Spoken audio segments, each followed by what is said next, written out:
Rampurhat additional district session জাজ বীরভূম তার ঘরে সেশনস 13/14 এই মোকদ্দমা রায় ঘোষণা হলো, যার মধ্যে দিয়ে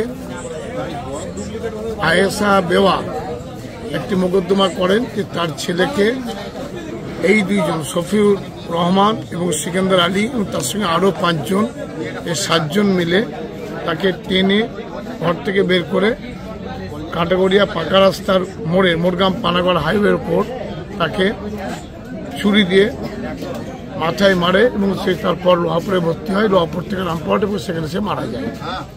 এবং তার পরিপ্রেক্ষিতে শফিউর রহমান এবং সিকান্দার আলীর বিরুদ্ধে ভারতীয় দণ্ডবিধি 302 এবং 34 ধারার মধ্যে মোকদ্দমা দায়ের হয়। তার সঙ্গে আরও ধারা ছিল 449 এবং 341 এবং পরবর্তীকালে এই মোকদ্দমায় সিকান্দার আলীকে গতকাল অর্থাৎ 4/12/2024 তারিখ দায়রা আদালত বীরভূম রামপুরহাট তিনি বেকসুর খালাস হিসাবে মুক্ত করেন এবং আজকে শফিউর রহমানকে হুজুর আদালত সাজা ঘোষণা করেন। যাই হোক 20 বছর সাজা দিয়েছেন।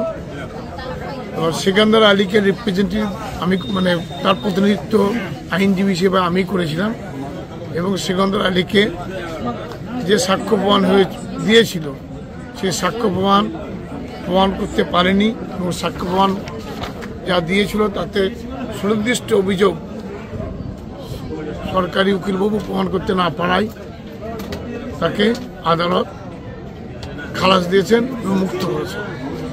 এবং আমরা খুব সুন্দরভাবে এই মোকদ্দমা পরিচালনা করেছিলাম এবং সেই কন্ডাকশনের জন্যই আমরা কোর্টকে বোঝাতে সক্ষম হয়েছিলাম যে সিকান্দার এই ঘটনার সঙ্গে আদৌ যুক্ত নয়।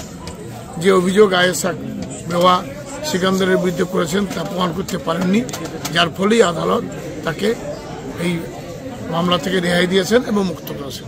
এই আমার বক্তব্য। ঠিক আছে, কি নাম আপনার? আমার নাম সুপ্রদীপ ব্যানার্জি, ডাক নাম পার্থবাবু, অ্যাডভোকেট, রামপুরহাট কোর্ট।